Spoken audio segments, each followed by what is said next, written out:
सैनिक मुख्यालयमा किन भेट्छन्?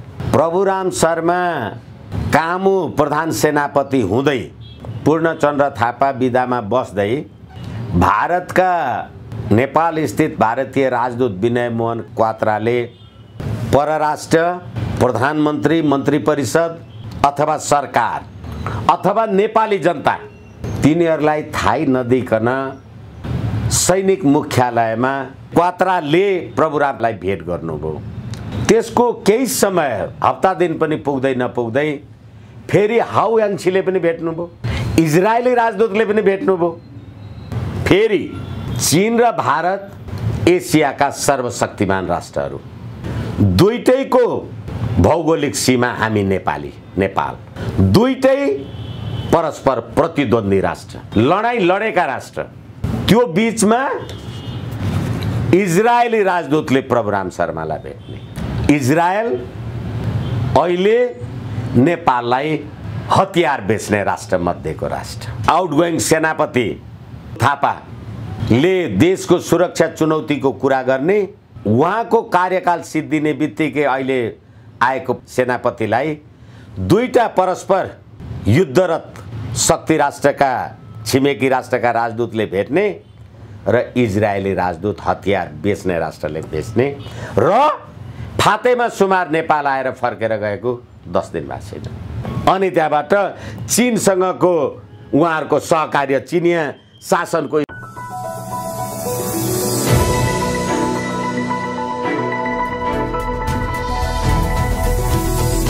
हिमाल अनलाइन टिभी वरिष्ठ अधिवक्ता राजनीतिक विश्लेषक विष्णु भट्टराई हुनुहुन्छ। भट्टराईजी, स्वागत छ यहाँलाई। हजुर, धन्यवाद। एकपछि अर्को परिस्थिति गर्दै नेपालको राजनीति निकै सङ्कटपूर्ण अवस्थामा छ।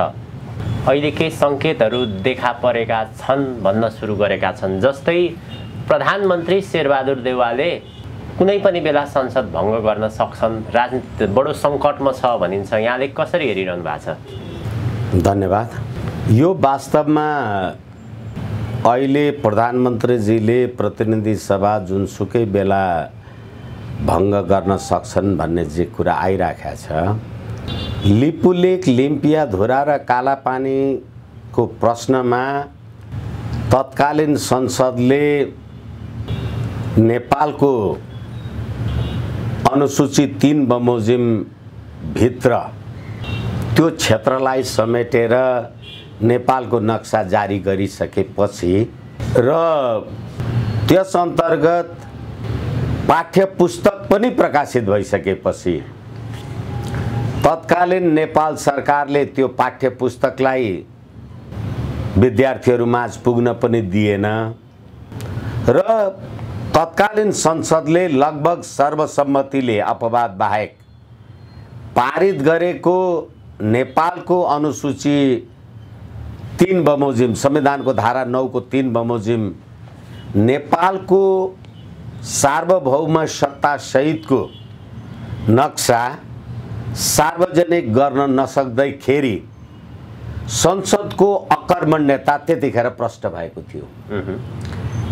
मैले यो कुरा यसकारण निवेदन गर्दैछु, संसदले प्रतिनिधि सभामा तत्काल उपस्थित प्रतिनिधि सभाका लगभग सम्पूर्ण सदस्यले पारित गरेको नेपालको नक्सालाई जब नेपाल सरकारले पाठ्यपुस्तकमा छाप्नबाट र पढ्नबाट वञ्चित गर्यो, रोक्यो, नियन्त्रण गर्यो, त्यतिखेर यो प्रतिनिधि सभाले के गरेको थियो? यो नेपाली जनताको प्रतिनिधि सभाले नेपालको सम्प्रभुता र राष्ट्रिय अखण्डताको पक्षमा त्यतिखेरै काम गर्न नसकेको यो सत्य हो। त्यति बेला पूर्व प्रधानमन्त्री केपी शर्मा ओलीले दुई पटक संसद भङ्ग गर्दाखेरि यहाँले भन्नुभएको थियो वास्तवमा केपी शर्मा ओलीले संसद भङ्ग गरेर ठिकै गर्नुभएको छ, यो संसदीय व्यवस्था चल्न पनि सक्दैन र जे गर्नुभयो त्यो कानुन अनुरूप नै गर्नुपर्ने नै थियो भनेर यहाँले भन्नुभएको थियो। तर दुई पटक सर्वोच्च अदालतले संसद बिउजाइदियो। अहिले दोस्रो पटक संसद बिउजिसकेपछि शेरबहादुर देउवा प्रधानमन्त्री भए र शेरबहादुर देउवाले झन्डै 3 महिना भइसक्दा पनि पूर्ण रूपमा सरकार गठन गर्न सकेका छैनन्। अब त्यति बेला चाहिँ किन संसद पुनर्बहाली भयो? अब अहिले फेरि किन संसद भङ्ग गर्नुपर्ने अवस्था आयो? किन गर्दैछन् यो नेपाली जनताको सरकार होइन। मैले धेरैचोटि भनेको छु, यो श्री 5हरूको परमादेशको सरकार हो र अहिले प्रतिनिधि सभा पुनर्स्थापना परमादेशद्वारा सरकार बन्ने र परमादेशद्वारा पुनर्स्थापित प्रतिनिधि सभा पुनर्स्थापित भएको 3 महिना भयो। यो 3 महिनासम्म यो पुनर्स्थापित प्रतिनिधि सभाले नेपाल र नेपाली जनता, नेपालको राष्ट्रिय हित, समुन्नति, सम्प्रभुता, शान्ति र प्रगतिको लागि एउटा काम गरेको उदाहरण मलाई कसैले बताइदियोस् न। यो प्रतिनिधि सभाको औचित्य के भयो? यसैले मैले भने जतिखेर 77 पुस 5 गते तत्कालीन प्रधानमन्त्रीले प्रतिनिधि सभा विघटन गर्नुभयो, उहाँले विघटन गर्दाखेरिका अरू धेरै कुराहरूका अतिरिक्त मलाई मेरो सरकारले काम गर्न दिएन, मेरो पार्टीले काम गर्न दिएन, मैले संवैधानिक पदहरूमा नियुक्ति गर्नका लागि संवैधानिक परिषद सम्बन्धी व्यवस्थाको कारणले गर्दाखेरि व्यवधान पैदा भयो, म जनताको अभिमत लिन जान्छु भनेपछि यही अदालत होइन, तिमी जनताको होइन नेताको अभिमत लिन जाऊ भन्यो। अब फेरि दोस्रो पटक प्रतिनिधि सभा विघटन गर्दा अथवा पुनर्स्थापित गर्दा यो सरकार बन्दा त निर्लज्ज रूपले के भनियो परमादेशमा भने फ्लोर क्रस गर्ने संसद सदस्यलाई कारबाही नगर्नु भनेर संसदीय व्यवस्थाकै धज्जी उड्यो। जुन दलबाट तपाईँ निर्वाचित भएर आउनु भएको हो त्यो दलको अनुशासन मान्नु पर्दैन भनेर फैसला लेख्ने यही अदालत होइन, यही संविधान होइन। अब यो संसद कसका लागि? र फेरि अर्को कुरा म तपाईलाई निवेदन गरौँ, ठीक छ, यो प्रतिनिधि सभा विघटन हुँदा प्रतिक्रियावादीहरू आए, कुनै केही पुनरुत्थानवादी, सारा कुरा समाप्तै भयो भनेर जे भन्थे, 3 महिनामा तपाईले राष्ट्र, राष्ट्रियता, देश, जनताको हितको लागि यो प्रतिनिधि सभाले के चाहिँ नेपाली जनतालाई डेलिभर दियो? एक। अर्को कुरा, यो प्रतिनिधि सभा पुनर्स्थापित भएपछि तपाईले राष्ट्रकोषबाट खर्बौं खर्ब जे तलब भत्ता सुविधा भनेर खानुभयो होला, जनतालाई त्यसको नतिजा स्वरूप नेपाली जनताले के प्राप्त गर्यो? 2। तपाईको यो 5 दलीय गठबन्धन भनेर तपाई भन्नुहुन्छ, 165 जनाको प्रतिनिधि सभाबाट एउटा मात्रै पनि विधेयक किन पास गर्न सक्नु भएन? यदि तपाईको थियो भने 3। अझै अर्को कुरा, तपाईको 5 दलीय गठबन्धनमा सरकार चलाउनका लागि त सरकार सञ्चालनको संयन्त्र बनाउनु पर्यो भनेर संसदीय प्रजातन्त्रमा प्रधानमन्त्री कार्यकारी प्रमुख हुन्छ र त्यही मन्त्री परिषदले राज्य सञ्चालन गर्ने हो भने तपाई पुष्पकमल दाहाल, माधव नेपाल लगायतका सरकार सञ्चालनको संयन्त्रका मान्छेहरू तपाईहरू हो भने यो देशमा कतिवटा प्रधानमन्त्री छन्?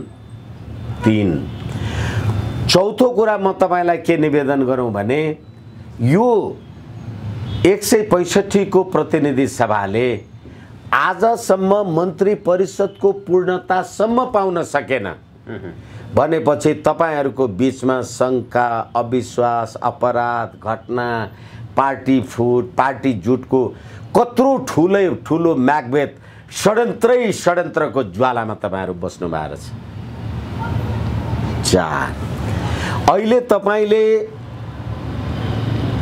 एउटा नारायण खड्का भन्ने कुनै पात्रलाई परराष्ट्र मन्त्री बनाएर संयुक्त राष्ट्रसङ्घमा पठाउनुभयो। तपाईले अर्काका लागि सरकार बनाउनु पर्ने रहेछ। संयुक्त राष्ट्रसङ्घको महासभाको बैठक बस्यो भने चाहिँ तपाईँ मन्त्री बनाउने, उहाँ जानलाई हतार हतार भयो, मुलुक लुट्नु पर्यो नि त। अनि फातेमा सुमार आएर एक्लै एमसीसी को बारेमा यो सरकारलाई तर्साउँदाखेरि 165 को प्रतिनिधि सभाले न एमसीसी पास गर्न सक्छु भनेर यो सरकारले भन्न सक्ने, न फेल गर्न सक्छु भन्ने, एमसीसी लाई चाहिँ पाउपरण गरेर ढोग्ने, कसको सरकार बनाउनु रहेछ? एउटा महत्त्वपूर्ण अब एकैछिन अर्को कुरामा भनौँ, यो सरकार मेरो जानकारीमा रहेसम्म संसारमा मलाई लाग्छ विश्व ब्रह्माण्डमा सरकार बनेदेखि यो मात्रै यस्तो सरकार होला जसले मेरो देशको सम्प्रभुता अमेरिकाको नियन्त्रणमा छ भन्यो। यो नेपालको सरकार हो। त्यसकारणले यो सरकार, यो प्रतिनिधि सभा यस्ताको अन्त्य नभइकन देशमा उन्नति प्रगति के हुन्छ त? हजुर, त्यति बेला संसद भङ्ग हुँदाखेरि केही सङ्केतहरू, घटनाक्रमहरू के देखिएका थिए भने शीर्षस्थ नेताहरू बाबुराम भट्टराई, झलनाथ खनाल अथवा जे पूर्व 5 प्रधानमन्त्रीका कुराहरू आइरहेका थिए। नेपाल एउटा ठुलो दुर्घटनातर्फ जाँदैछ। सङ्केत के गरेका थिए भने नेपालमा आर्मी सक्रिय हुँदैछ, तर त्यो परिस्थिति हुन सकेन। आर्मी सक्रिय पनि भएन, संसद पुनर्बहाली भयो। अब अहिलेको जे सङ्केत देखिएको छ, सरकार चल्न नसक्ने स्थिति भयो, व्यवस्था अगाडि बढ्न नसक्ने स्थिति भयो। प्रधानमन्त्री शेरबहादुर देउवाले संसद भङ्ग गर्दैछन्। अब यसको सङ्केत चाहिँ के हो त? कसरी लिने यसलाई? फेरि नेपालमा प्रधानमन्त्री शेरबहादुर देउवाले सेना सक्रिय गर्न लागेको हुन् भनेर लिने? यसैले यो प्रधानमन्त्रीले के गर्ने, परराष्ट्र मन्त्रीले के गर्ने भन्दा पनि मेरो निवेदन चाहिँ हिमालय अनलाइनलाई विनम्रताका साथ तपाईले पद्धति कस्तो ल्याउनु भएछ त? प्रतिनिधि सभा विघटन गरे पनि हुँदैन, पुनर्स्थापित गरे पनि हुँदैन, अल्पमतको सरकार बनाए पनि राज्य चल्दैन। तपाईले 165 को प्रतिनिधि सभामा विश्वासको मत प्राप्त गर्नुभयो, एउटा विधेयक पास गर्न सक्नुहुन्न, संसदीय राज्य व्यवस्थाको कुरा गर्नुहुन्छ, आफ्नो सरकार बनाउनका लागि कानुनमा भएको दल विभाजन सम्बन्धी ऐन तोडमरोड गरेर 20%ले दल फुटाउन भनेर पाइन्छ भनेर अध्यादेश ल्याउनुहुन्छ। अब त्यो अध्यादेश कार्यान्वयन गरौँ, अर्काको दल फुटेर जाला भनेर फेरि त्यसलाई रोक्न खोज्नुहुन्छ। त्यसलाई कायमै राखौँ, सरकार बनाउन सक्नुहुन्न। कस्तो व्यवस्था ल्याउनु भएछ? यो आर्मी सक्रियताको कुरा छ नि। अब मैले त्यसमा एउटा कुरा कति मात्रै जोडेँ भने आर्मी सक्रियताको कुरा धेरैचोटि हामीले वाद विवाद प्रश्न त गऱ्यौँ।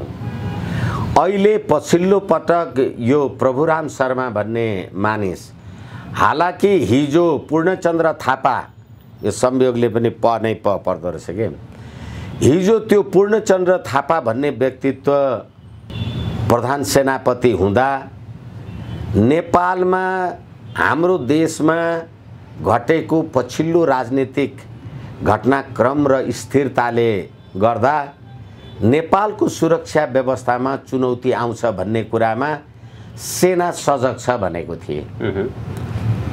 तर नेपालभित्रको हाम्रो राजनीतिक अङ्कगणित, प्रतिनिधि सभा गठन र विघटनको कुराले गर्दा देशको सुरक्षामा किन चुनौती उपस्थित भयो होला? किन तपाईँ र म राजनीतिक रूपले दलसल मिल्यौँ मिलेनौँ, देशको सुरक्षामा किन चुनौती आयो? यो त उहाँहरूले भन्नु भएन। अब अहिले त्यसको रणनीतिक कुरा आजै सार्वजनिक रूपमा अखबारमा आइराखेका छन्। प्रभुराम शर्मा कामु प्रधान सेनापति हुँदै पूर्णचन्द्र थापा विदामा बस्दै भारतका नेपाल स्थित भारतीय राजदूत विनय मोहन क्वात्राले परराष्ट्र, प्रधानमन्त्री, मन्त्री परिषद अथवा सरकार अथवा नेपाली जनता, तिनीहरूलाई थाहै नदिकन सैनिक मुख्यालयमा क्वात्राले प्रभुरामलाई भेट गर्नुभयो।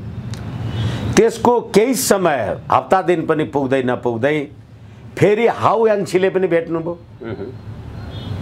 इजरायली राजदूतले पनि भेट्नुभयो। तर यो नेपाल स्थित कूटनीतिक नियोगका प्रमुखहरूले नेपालको सुरक्षा सैन्य शक्तिलाई प्रत्यक्ष रूपबाट सैनिक मुख्यालयमा किन भेट्छन्?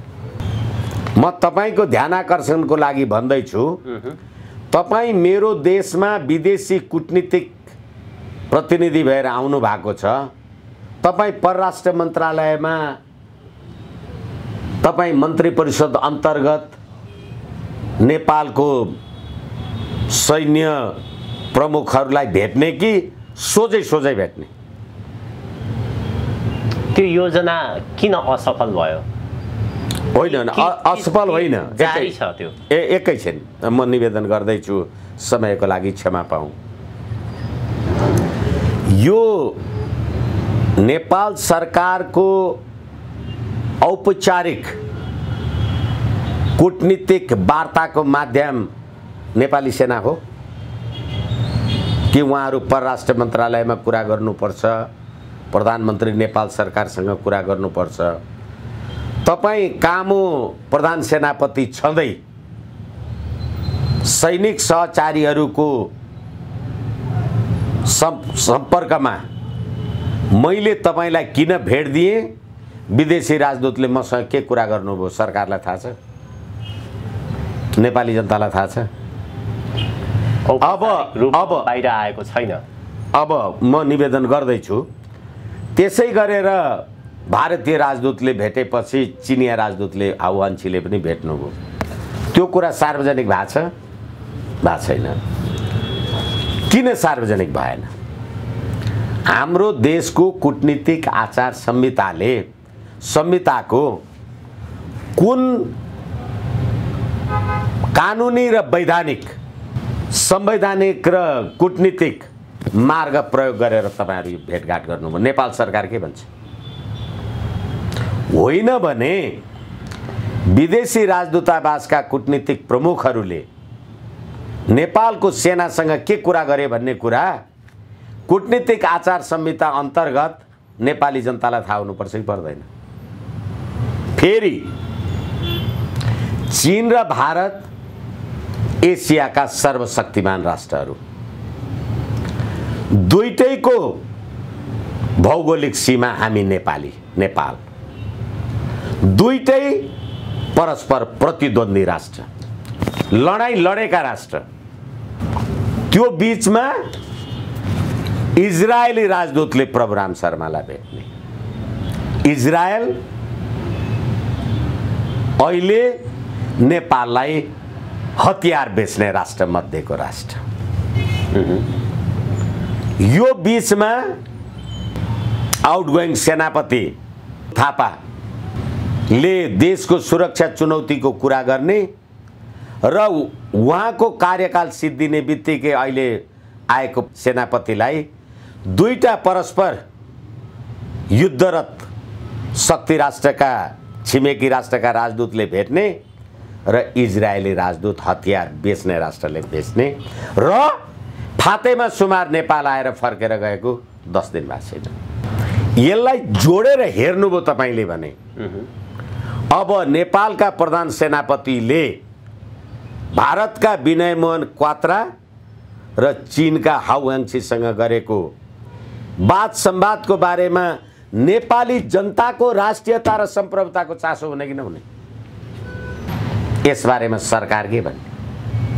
अनि तपाई अहिले 3 महिना मन्त्री परिषद विस्तार गर्न सक्नुहुन्न, 165 को प्रतिनिधि सभाको समर्थन छ भन्नुहुन्छ, अनि अमेरिकाको वर्तमानमा भएको कानुन भविष्यमा बन्ने नीतिको उल्लङ्घन भएमा सम्झौता अन्त्य गर्ने भन्ने प्रावधानले नेपालको आफ्नो अस्तित्व सार्वभौम सत्ता नै अमेरिकाको नियन्त्रणमा पुग्यो भनेर चिठी लेख्नुहुन्छ।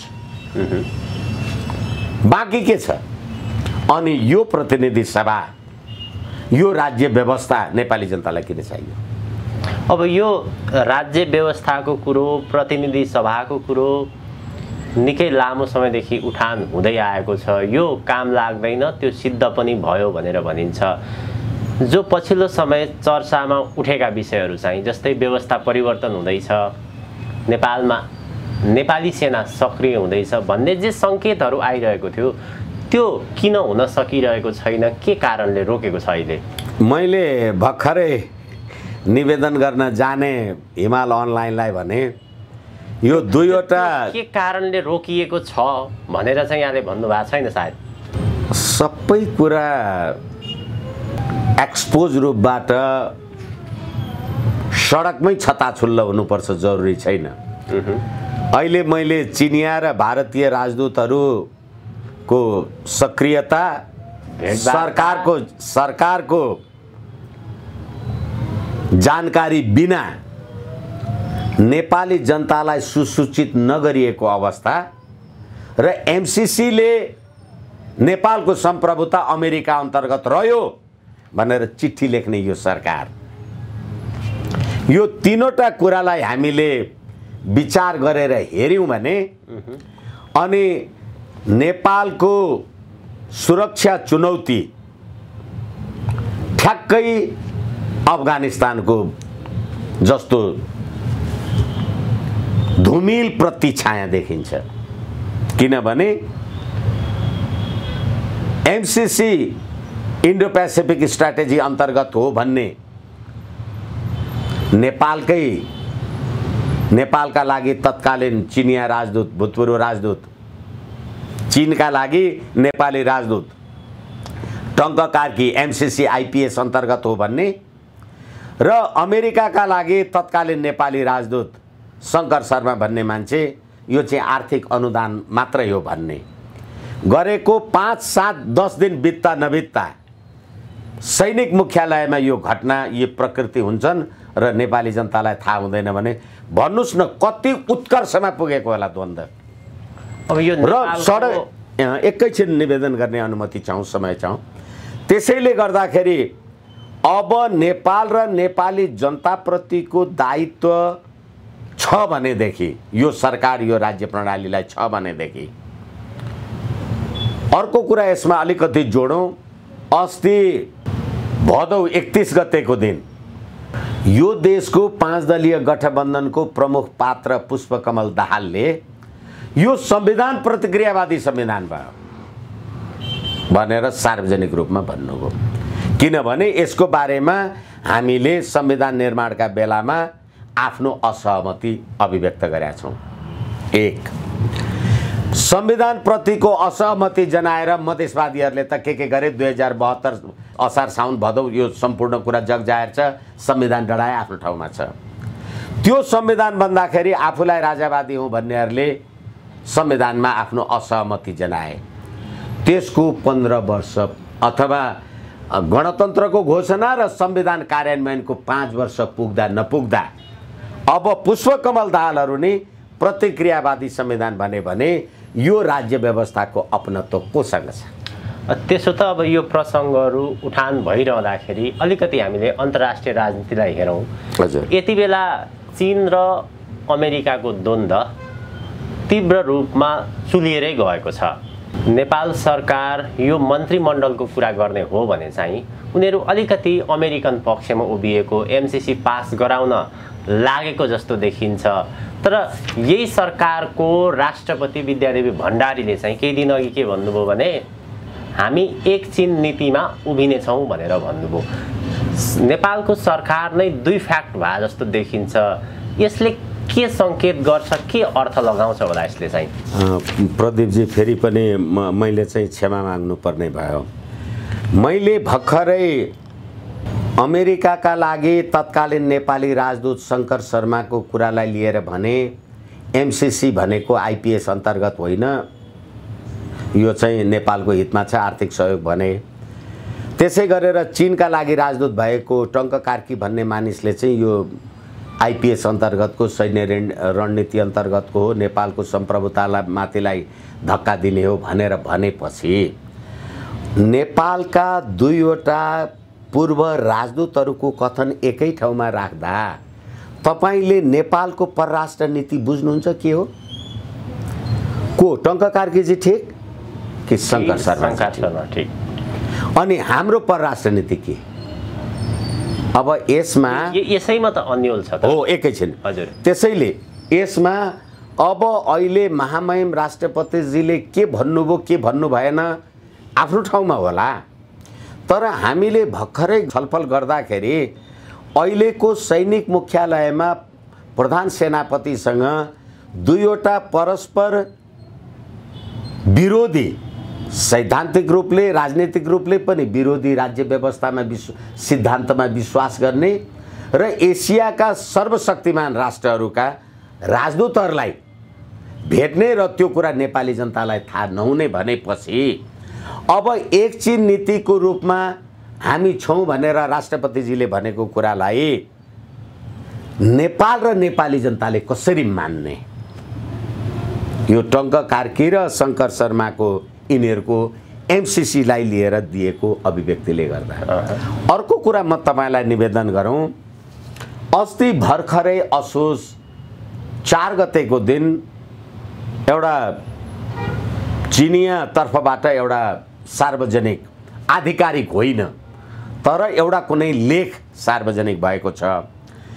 त्यतिखेर जब देशमा नेकपाको सरकार थियो, लगभग 2/3 को सरकार थियो, कोरोना महामारीको बीचमा पनि उहाँहरूले भर्चुअल मिटिङ गरेर पुष्पकमल र खड्गप्रसाद ओली, माधव नेपाल र झलनाथ लगायतले के भने हामी त सी जिनपिङ विचारधाराद्वारा अनुप्राणित छौं भने, तर संसदीय प्रजातन्त्र भएको देशमा सी जिनपिङ विचारधाराद्वारा अनुप्राणित छौं भन्नेहरूको कुरै नक्कली थियो।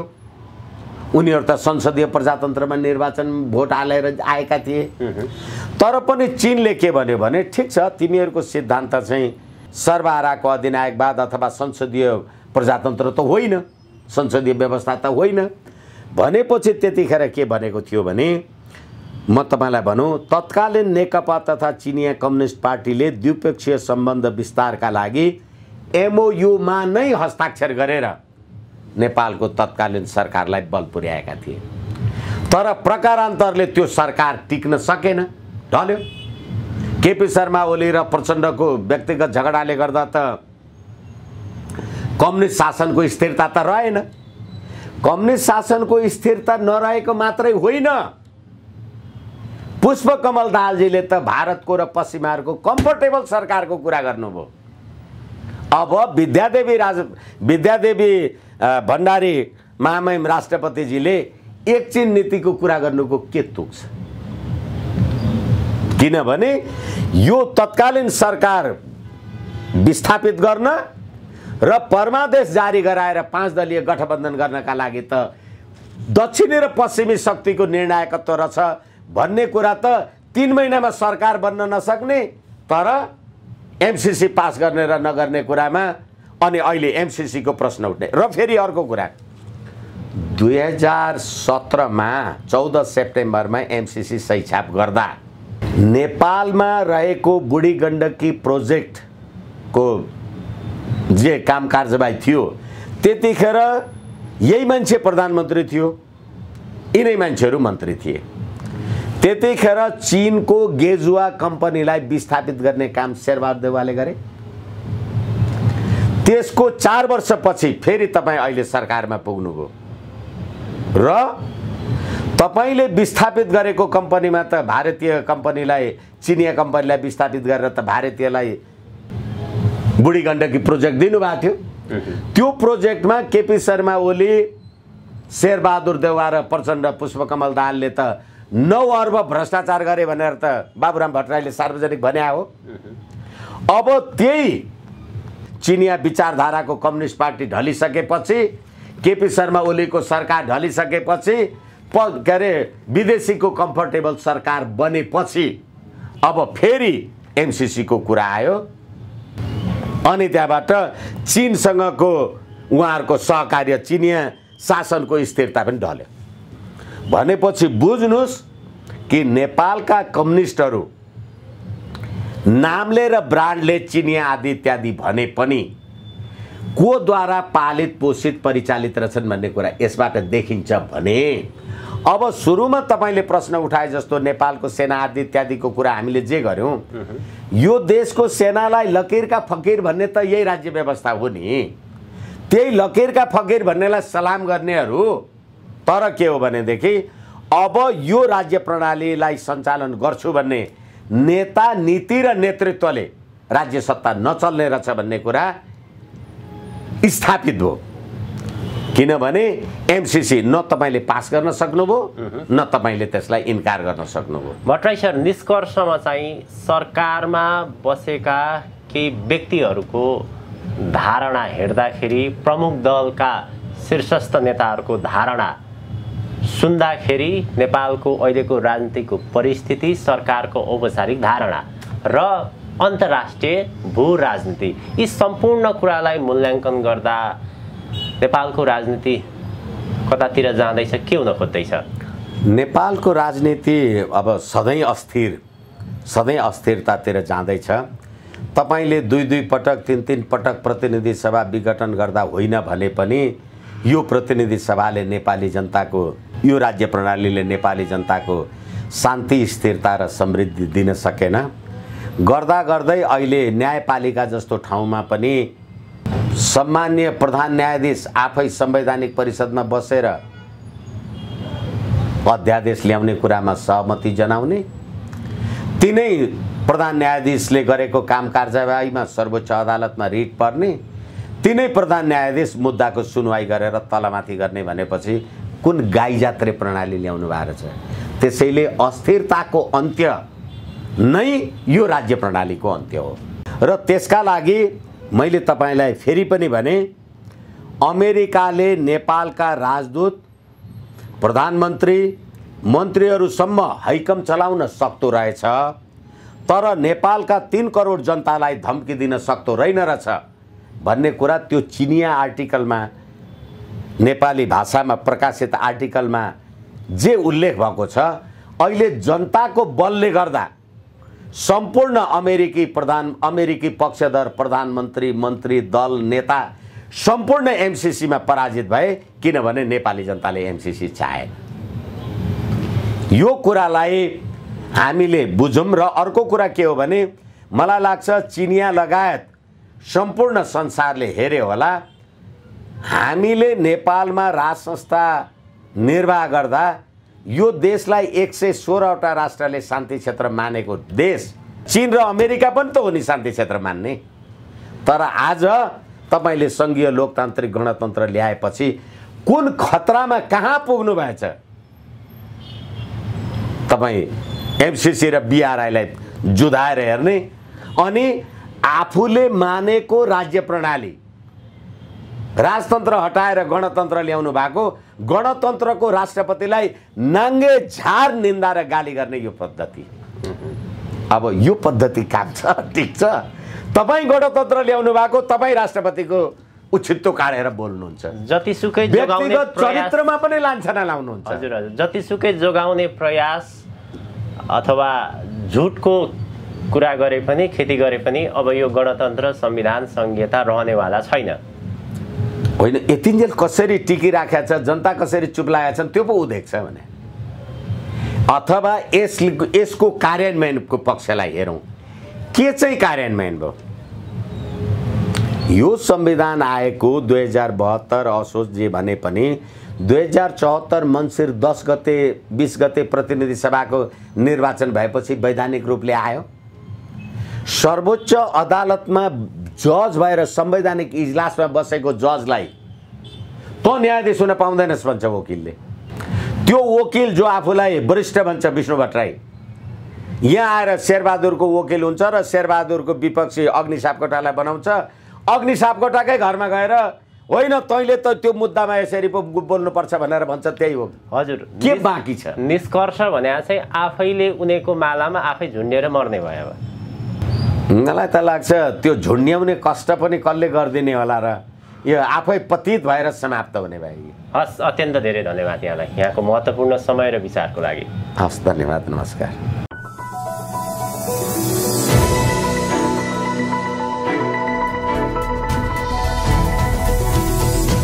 हिमाल अनलाइन टिभी।